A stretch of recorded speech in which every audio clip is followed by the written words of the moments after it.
चलो बच्चों class start करते हैं। आज की इस क्लास में हम लोग कॉचीज इंटीग्रल थ्योरम देखेंगे। ठीक है, एक्चुअली इसका प्रूफ दैट देखेंगे इस क्लास में।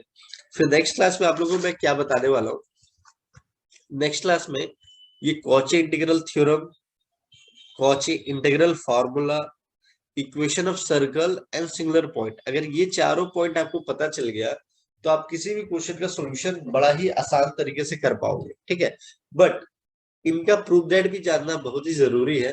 तब आपको पता चलेगा कि एक्चुअली में ये जो फॉर्मूलाज है, ये जो थ्योरम्स है, वो आए कहाँ से। ठीक है, तो ये भी काफी ज्यादा इंपॉर्टेंट है आप लोग के लिए, इसलिए मैं प्रूफ दैट लेकर के आया हूँ इस क्लास में। नेक्स्ट क्लास में आप लोगों को क्वेश्चंस प्रैक्टिस भी करा दूंगा। ठीक है, चलिए आइए स्टार्ट करते हैं क्लास। तो सबसे पहले टॉपिक का नाम लिखते हैं व्हाइट बोर्ड पे।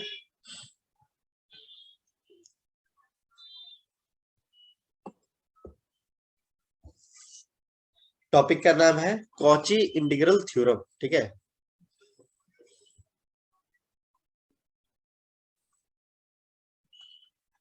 कॉचीज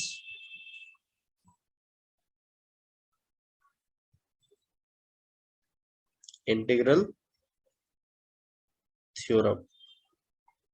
ठीक है, तो सबसे पहले हम लोग देखेंगे स्टेटमेंट। ये स्टेटमेंट कहता क्या है। स्टेटमेंट में ये लिखा हुआ है, if F of Z is an analytic function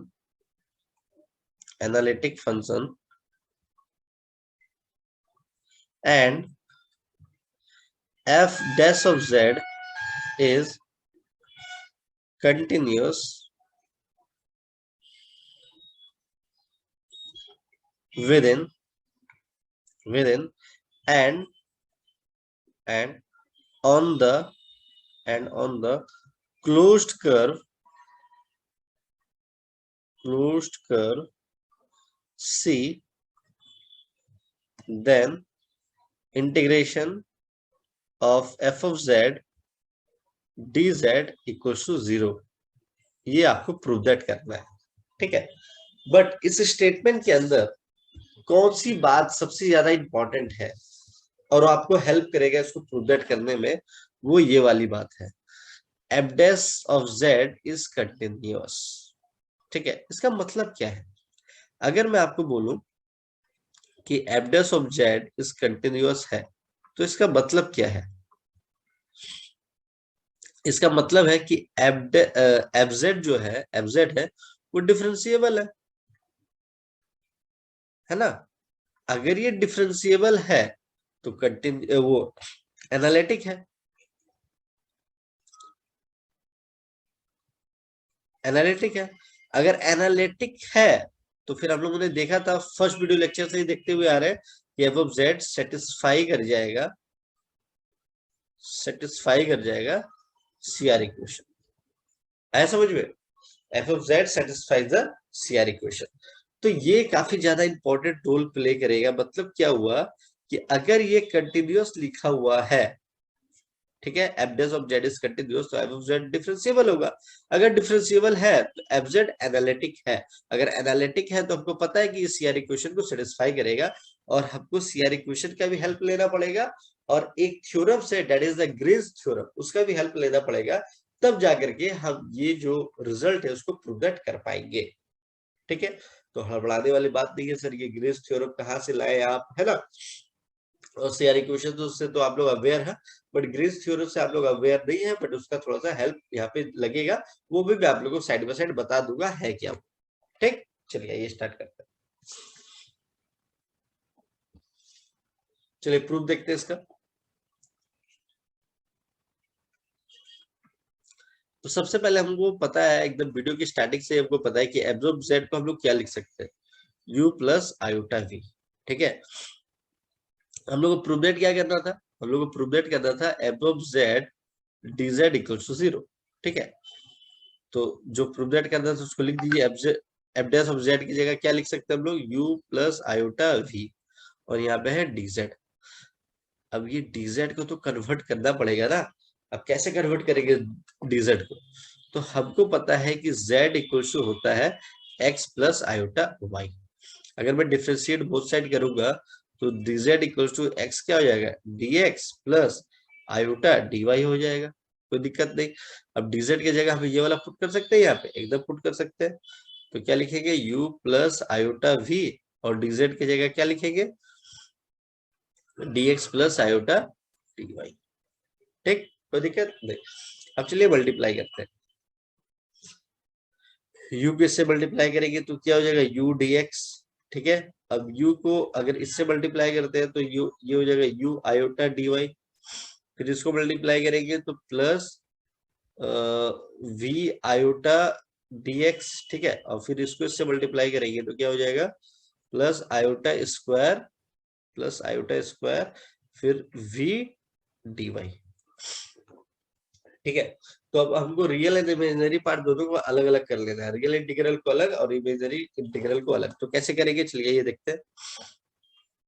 ये देखिए, इसमें आयोटा नहीं है तो मतलब ये रियल वाला पार्ट है, u dx लिख दिया। अब देखिए आयोटा स्क्वायर, तो आपको पता होना चाहिए कि आयोटा स्क्वायर की वैल्यू होती है -1। ठीक है, तो हमको यहाँ पे माइनस साइड पुट करना है।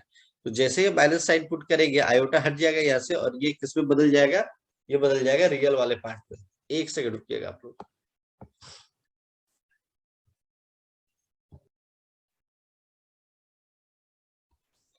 ये बच्चों थोड़ी सी टेक्निकल प्रॉब्लम आ गई थी। चलिए, तो हम लोग कहाँ तक कर लिए थे हम लोग, हाँ रियल और इमेजिनरी पार्ट को अलग कर रहे थे, है ना। तो इंटीग्रेशन ऑफ u dx। ठीक है, अभी मैंने आपको बताया था कि आयोटा स्क्वायर की वैल्यू होती है -1। तो जैसे ही तुम माइनस पुट करोगे तो माइनस v dy हो जाएगा, तो ये भी रियल पार्ट में आ जाएगा। तो एक तरफ इसको लिख लेते हैं, माइनस क्या लिखेंगे, v dy। ठीक है, अब इसको ब्रैकेट के अंदर डाल देते हैं, प्लस। अब देखो यहां से और यहां से हम आयोटा कॉमन ले सकते हैं, एकदम ले सकते हैं सर। फिर इंटीग्रेशन क्या हो जाएगा, इंटीग्रेशन हो जाएगा, x वाला पार्ट को पहले लिखते हैं तो ये हो जाएगा v dx, और y वाले पार्ट को बाद में लिखते हैं प्लस u dy। कोई दिक्कत यहाँ तक नहीं। तो ये वाला पार्ट को हम लोग क्या बोलेंगे, रियल इंटीग्रल। इस पार्ट को क्या बोलेंगे, इमेजिनरी इंटीग्रल, क्योंकि आयोटा है उसके साथ। ठीक है, इसको नाम दे देंगे इक्वेशन नंबर 1। अब इसके बाद हम लोग जो अप्लाई करेंगे, ग्रीन्स थ्योरम अप्लाई करेंगे। देखो ग्रीन्स थ्योरम क्या बोलता है, ये जो सी है ना, ये रिप्रेजेंट करता है क्लोज्ड कर्व को। ठीक है, तो क्लोज्ड कर्व से अगर आपको सरफेस वाले पे आना है तो हम लोग यूज करते हैं ग्रीन्स थ्योरम। तो ग्रीन्स थ्योरम कहता है क्या है, यहाँ पे लिख देता हूं मैं।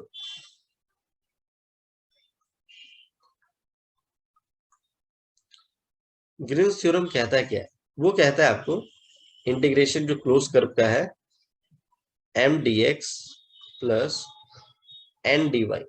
ठीक है, इसको कन्वर्ट करता है डबल इंटीग्रेशन सरफेस पे। ठीक है, फिर क्या लिखते हैं हम लोग, del N upon del x minus del M upon del y. ठीक है, और डबल इंटीग्रेशन है तो dx है dy भी लगेगा। क्लियर है, चलिए।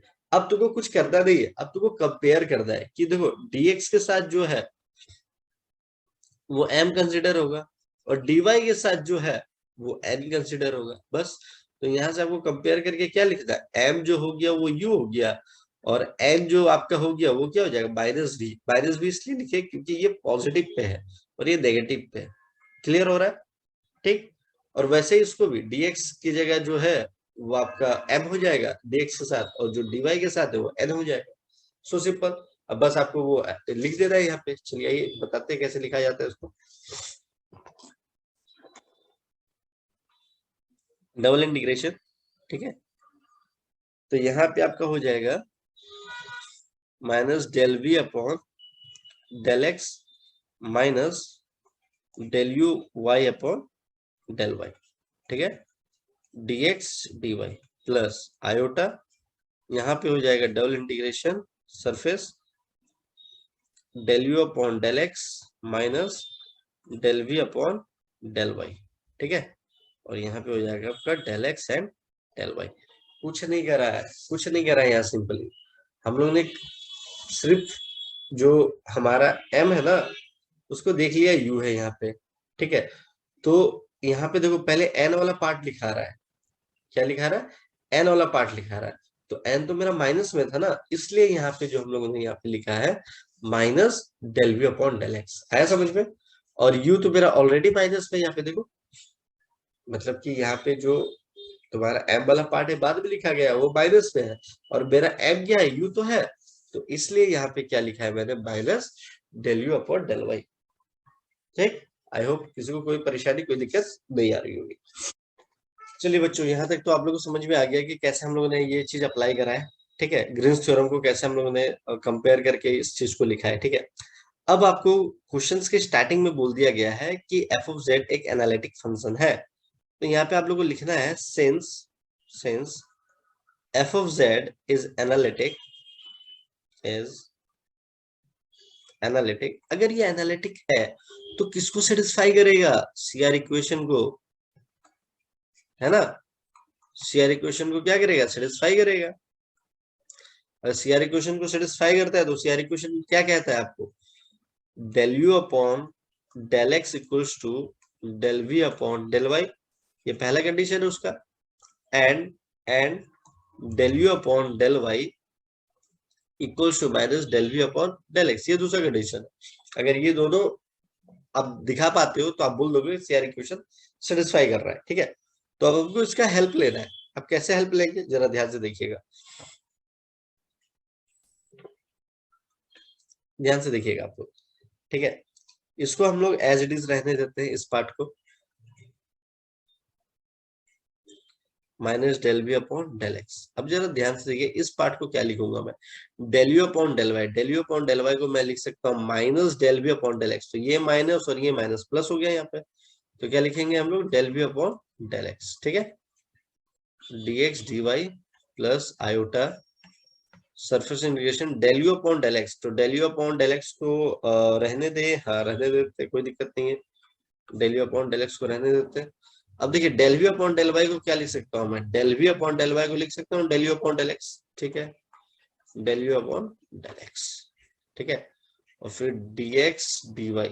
ठीक है, अब जरा ध्यान से देखिएगा, ये कैंसिल आउट हो गया, ये कैंसिल आउट हो गया, तो देयरफॉर हमें क्या मिला, f of z integration of f of z dz equals to 0। यही तो हमें प्रूव दैट करना था। गॉट